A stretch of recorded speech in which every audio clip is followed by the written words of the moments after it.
What's going on, Niner fans? You guys all heard the news this morning. I woke up late. The news dropped like at 5 a.m. my time. It was decent timing on the East Coast, but, I'm sleeping. I have my phone on Do Not Disturb. People were calling and texting me. I didn't even see it. I wake up like at 7 a.m. and everybody's like, oh, my God, Juice is back. I'm like, what the fuck is happening? And sure enough, Kyle Juszczyk, it sucked that I slept, but I needed to sleep. I didn't think there was going to be anything happening today. I was like, Saturday, whatever. It is what it is. Honestly, I should have saw the signs last night because last night George Kittle posted a picture of him and Kyle Juszczyk with the heart juice. But I was like, oh, maybe he's just sad that he's leaving. He's sad that he's leaving. But that was the key. That was the tip. And I slept. And, last time Kyle Juszczyk came back, there was the juices, there's more juice to squeeze. John Lynch was on Twitter and he was like, guys, do you guys want some juice or something like that? And then boom, the next, day they signed Kyle Juszczyk. And now George Kittle posted a picture, posted a story on his Instagram. And if you look back at it, he was basically dropping the cues saying Kyle Juszczyk's coming back. And holy crap, Kyle Juszczyk is back. 2 years, $8 million. Hey, man, you know what? At the end of the day, I know he doesn't necessarily do everything on the field that we'd expect him to do, but he's a captain. He's the longest tenured Niner next to George Kittle. And, I think this is a feel-good story. I think the fans are happy. And you know what? That just tells you how much power in the locker room George Kittle and Claire Kittle have, man. They probably looked at Kyle. They probably told Kyle, like, yo, man, we got to get this guy back. That's my guy. They were gutted. Their Instagram stories were like, oh, my God, I can't believe it. I can't believe it. I can't believe it. 9 years together, and now we're not together. Like, they were freaking out on their Instagrams. I was like, oh, wow, okay. And he gets his guy back. He goes Pittsburgh, according to the news. Let's pull up the news, actually. He took less money to stay with the Niners. There was guaranteed money. So he took less money in his 2-year, $8 million deal from the 49ers, and the Steelers offered him to stay with the team. So per source with knowledge to the terms, this is on Pro Football Talk. The contract has $7 million fully guaranteed, includes $250,000 annual Pro Bowl incentives. He's going to get that as part of the $8 million total package.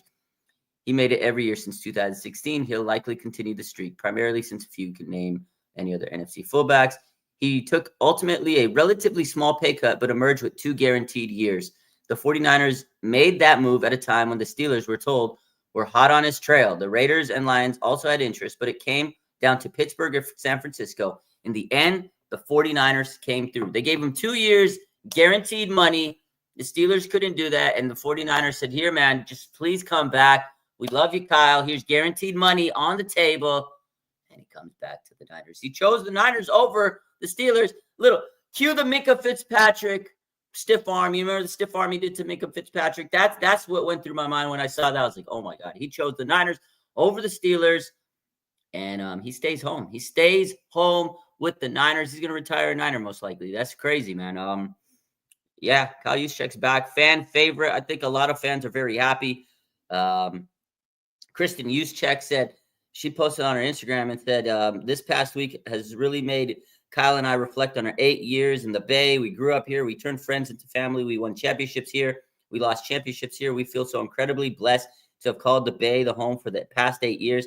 It's truly been the best 8 years of our lives. Kyle's curtain isn't closed just yet, and we couldn't be more happy and emotional to stay home. We're forever faithful. So, Kyle Juszczyk posted the, I ain't going nowhere, the Wolf of Wall Street meme. I'm coming back. Like, everybody was hyped, and it's good times. Christian McCaffrey wished him well he's hyped he's coming back. Of course, George Kittle posted he's hyped that he's coming back. And I think the fans, from what I can tell, are pretty hyped. Now, I know there's some fans that say, oh, my God, why are you going to do it? And, I wasn't too worried that we were losing Juice, but at the end of the day, I'm happy that we're bringing him back. Like, I wouldn't have slept if we lost Juice, but I'm very happy. I think this was good for the fan base because they didn't really have a big free agent signing this offseason.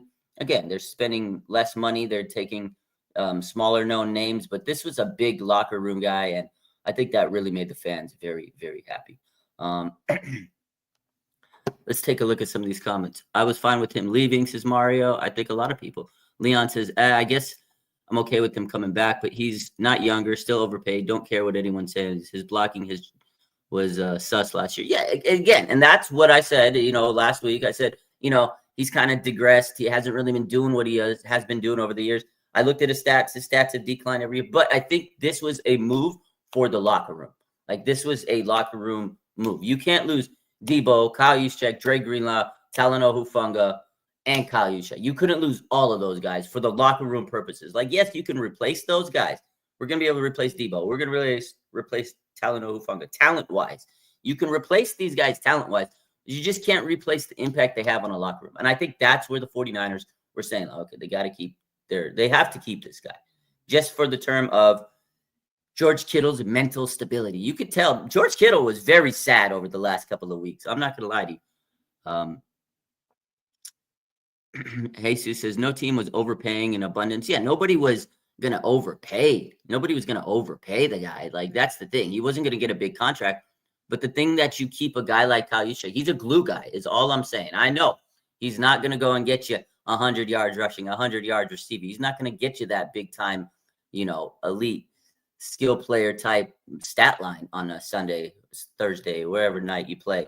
But he's going to be a glue guy, and you need him for the locker room. And I think Kittle, his mentals, that's why I'm telling you, this was all George Kittle. I'm pretty sure 90% of this was because George Kittle politicked and said, hey, look, dude, we cannot get rid of my guy.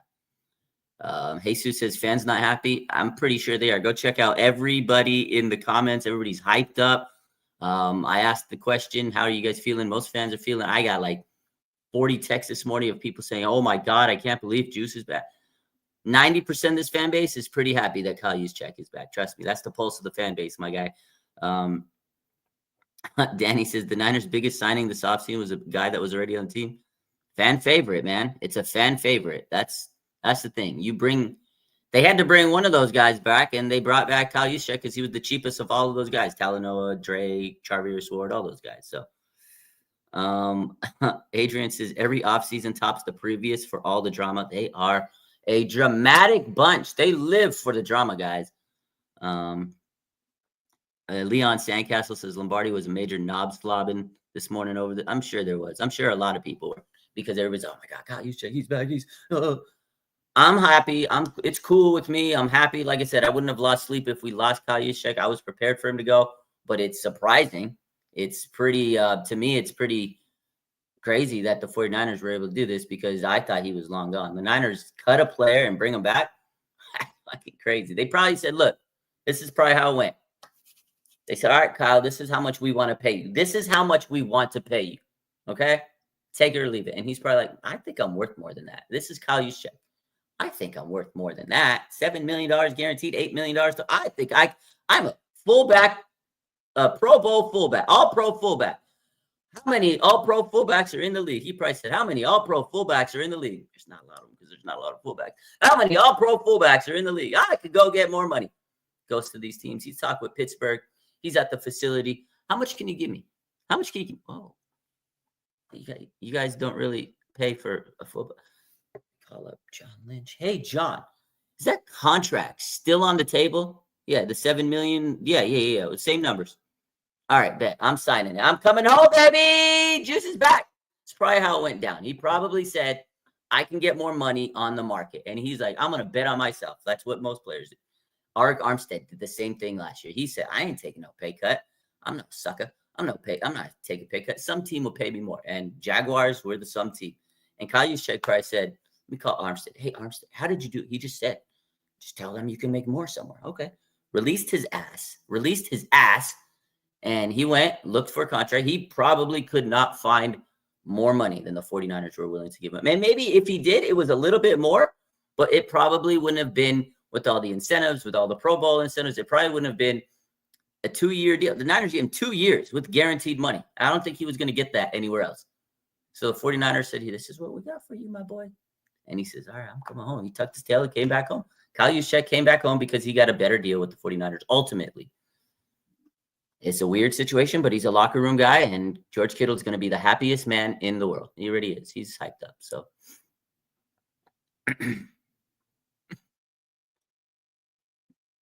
49 problem says Kyle Shanahan ran up the stairs again when he hears Juice was in Pittsburgh. He probably did.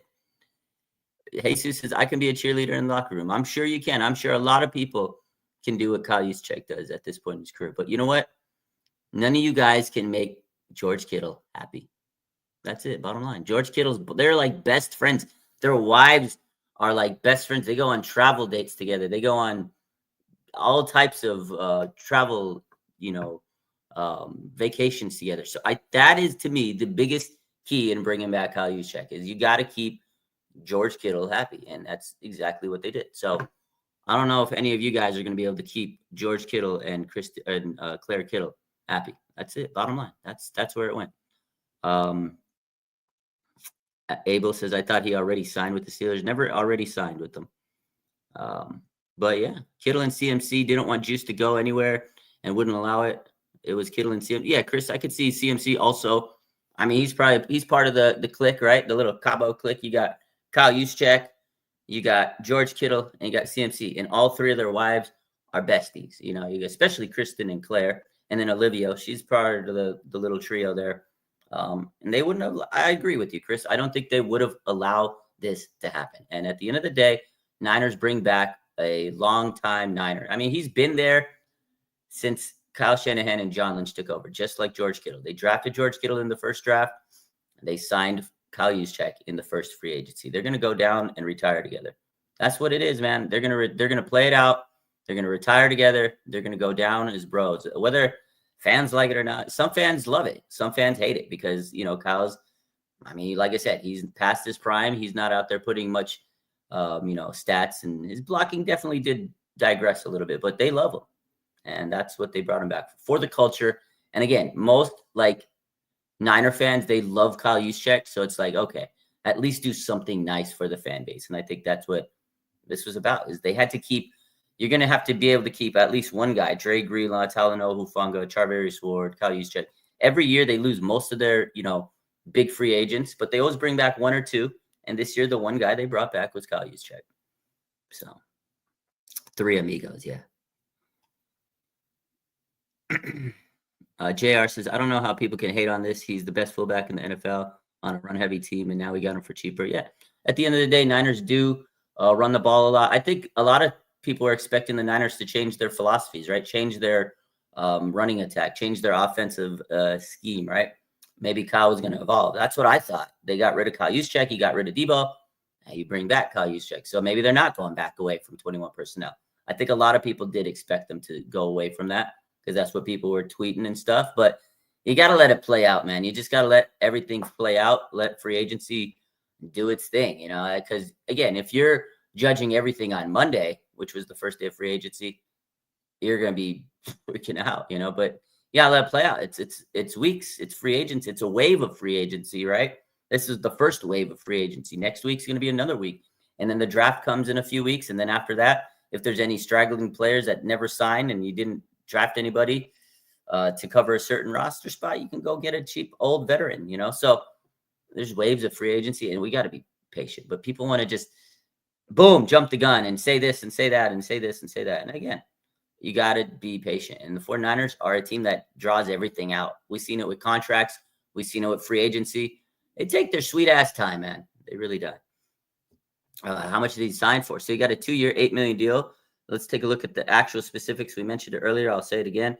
So the 49ers gave him a contract with $7 million fully guaranteed.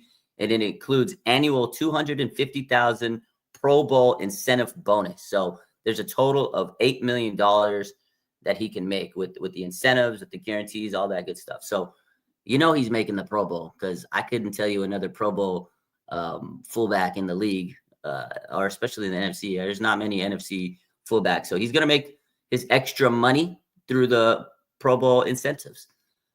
He's going to tell you to go vote for him next year, and you will. And he'll make the Pro Bowl and make $250K for the next 2 years, $500K.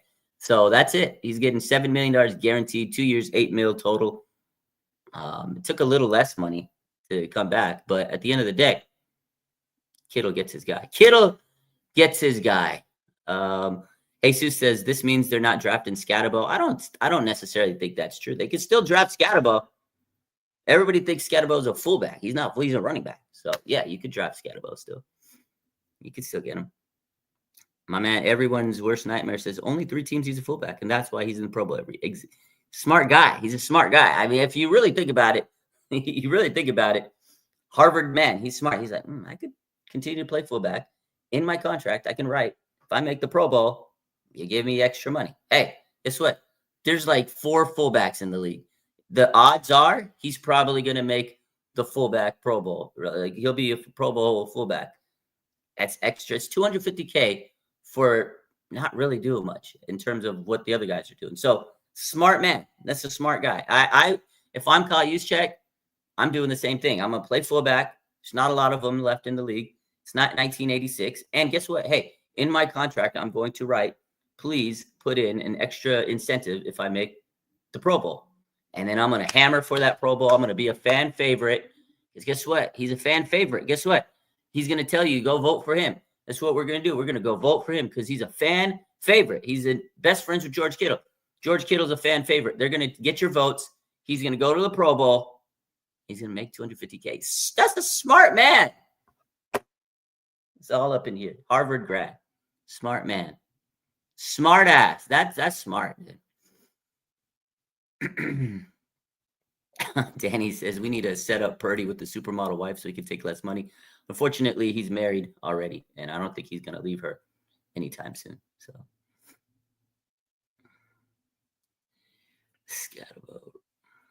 Chris says, Carl says, the juice is back, baby. Chris says, Raj, as for an offensive line goes, Sebastian Gutierrez was on the practice squad, the main roster, then was released, then back to the main roster.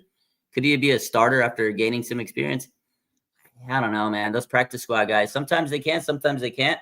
He'll definitely have a chance to compete. Like, this offseason is going to be competition. Like, I don't think their left guard spot set in stone. I know a lot of people think it's going to be Ben Barch. I think he's got the odds-on favorite right now, but Ben Barch has also had a lot of injuries throughout his career, so there's no guarantee. I think that, anybody on that 49ers offensive line has a chance to go in there and compete for a starting spot at the guard spot and center, and even right tackle, because Colton McKivitz, yes, I know he's their starter, and they really like him.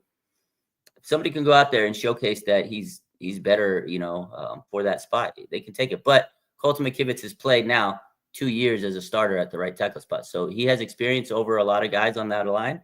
And same with Jake Brendel. As much as we don't like Jake Brendel, he's got 2 years starting experience, and the 49ers value that experience on the team because the chemistry, everything. Although they didn't put up good, film out there and just didn't look good, they are right now the odd. Those are the guys you got to beat out. You got to beat out a guy like Jake Brendel. You got to beat out a guy like Colton McKivitz. Again, left guard, it's up for grabs. But I think right now, Ben Barch, if the 49ers season started right now, Trent Williams, Ben Barch, Jake Brendel, Dominic Pooney, and Colton McKivitz, that's your O-line. You got to be able to beat those guys out. Nobody's beating out Trent. Nobody's beating out Dominic Pooney. Those 2 spots are locked in. They're locked in. So,